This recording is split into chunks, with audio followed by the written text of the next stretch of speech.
ამ წუთებში კი საქალაქო სასამართლოში საბას ხვიტარიძის პროცესი იწყება, რომელსაც პოლიციელზე თავდასხმას ედავებიან. საქმე არსებითი განხილვის ეტაპზე გადადის. ხვიტარიძეს კი წაყენებული მუხლით 4-დან 7 წლამდე ვადით პატიმრობა ემუქრება. საბა 4 დეკემბერს დააკავეს აქციაზე, როცა ნიღბიანი და სამოქალაქო ტანსაცმელში გამოწყობილი პირები ოპოზიციის წარმომადგენლებს სიტყვიერი და ფიზიკური შეურაცხყოფით დაესხნენ თავს და როცა ხვიტარიძემ აგრესიის მოგერიებას სცადა. ის დააკავეს ქორთიართ მერიოტთან და იზოლატორში გადაიყვანეს, სადაც მას ეძალადობა გაგრძელდა და ის დაზარალებულადაც კი არის ცნობილი. ნინუცა კეკელია გვეტყვის რა ხდება ამ წუთებში სასამართლო პროცესზე. ნინუცა გისმენთ. მიშა სასამართლო პროცესი რამდენიმე წუთია რაც დაიწყო. დღეს როგორც ჩვენ თქვი, საქმე გადადის არსებით განხილვაში. მხარეების სიტყვის უფლებით ისარგებლებენ. დღეს არ დააყენებს დაცვის მხარე არც შუამდგომლობებს. მოკლე პროცესი იქნება და მოვისმენთ ცხადია, როგორი არის ბრალდების და დაცვის პოზიციები.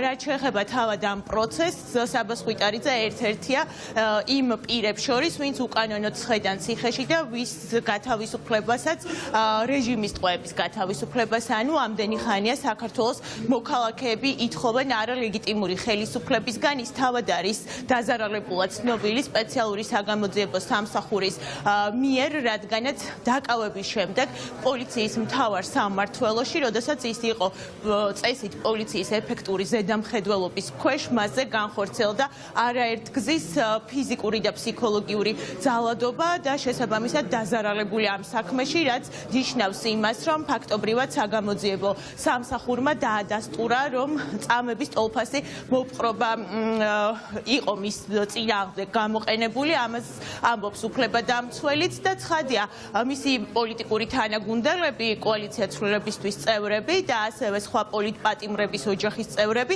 ცალსახად ამბობენ, რომ კიდევ ერთი რეპრესიული მექანიზმი არის ქართული ოცნების რეჟიმის ხელში სასამართლო, სადაც იღებენ უკანონო გადაწყვეტილებებს და ყოველგვარი მტკიცებულებების გარეშე საპატიმროებში ტოვებენ იმ სამოქალაქო აქტივისტებს, ვინც ამ ქვეყნის პროდასალური მომავლისთვის იბრძვის და მათი დაკავება საპროტესტო აქციაზე სრულიად არაკანონიერად და უარგუმენტოდ მხოლოდ პოლიტიკური ნიშნით მოხდა.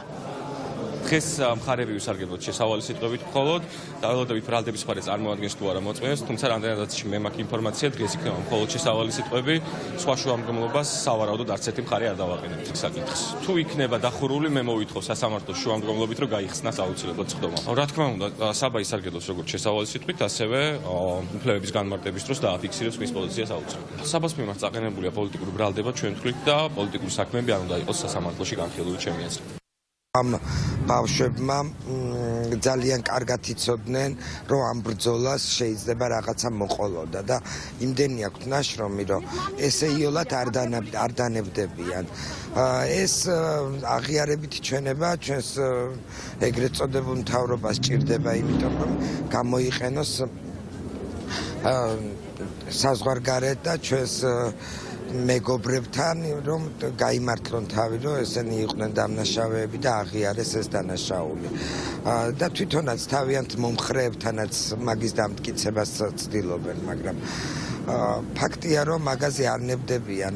ესენი არიან ახალგაზრდა თაობა, თავისუფალი თაობა. სასამართლო არის ისევ და ისევ ცირკი და ესენი არიან თავიანთი მსახიობები უბრალოდ, ანუ ამათ მართლა არ აქვთ არანაირი მორალი და თემინდა ალბათ არ ვიცი არ მონაწილეობს ამ ყველაფერში.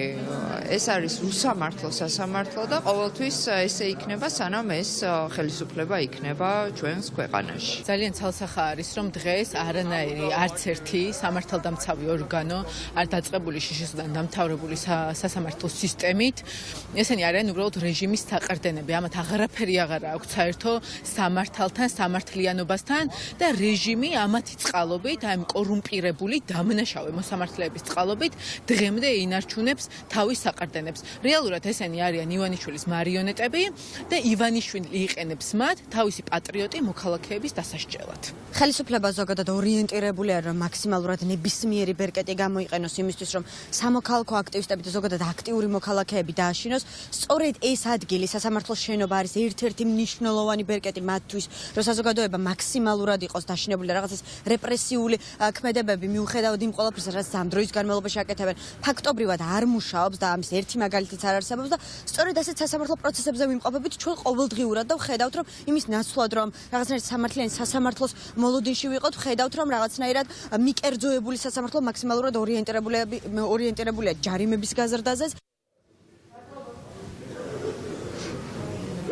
რაც შეეხება ბრალდებას, საბას ხვიტარიძეს ედავებიან პოლიციელზე თავდასხმას, როცა ის თავის სამსახურებრივ მოვალეობას ასრულებდა, თუმცა ვიდეო მტკიცებულებებით, რომელიც პირდაპირ ეთერის საშუალებით გადაიცემოდა, არაერთი ტელევიზიის პირდაპირ ეთერში, ჩანს, რომ იქ იდენტიფიცირება შეუძლებელი იყო პირების, რომლებიც შემდეგ უკვე აცხადებენ ახლა, რომ იყვნენ პოლიციელები, თავად მოწმეებით თავის ჩვენებებში და ჩვენი რესპონდენტებიც, რომლებიც იმყოფებოდნენ ქორთიართ მერიოდთან, სწორედ იმ დაპირისპირების დროს მიუთითებდნენ, რომ შავებშიც ჩაცმული პირები, რომლებიც ეგრეთ წოდებული ტიტუშკები იყვნენ, იქ ძალადობდნენ თავად შეკრებილ მოქალაქეებზე, ფიზიკურად უსწორდებოდნენ და სიტყვიარ შეურაცხყოფას აყენებდნენ და ყველა ვინც იქ მოქმედებდა აუცილებელი მოგერიების ფარგლებში, მათ შორის როგორც უფლებადამცველი მიუთითებს საბას ხვიტარიძეც, ამის მიუხედავად ახლა მას ედავებიან პოლიციელზე თავდასხმას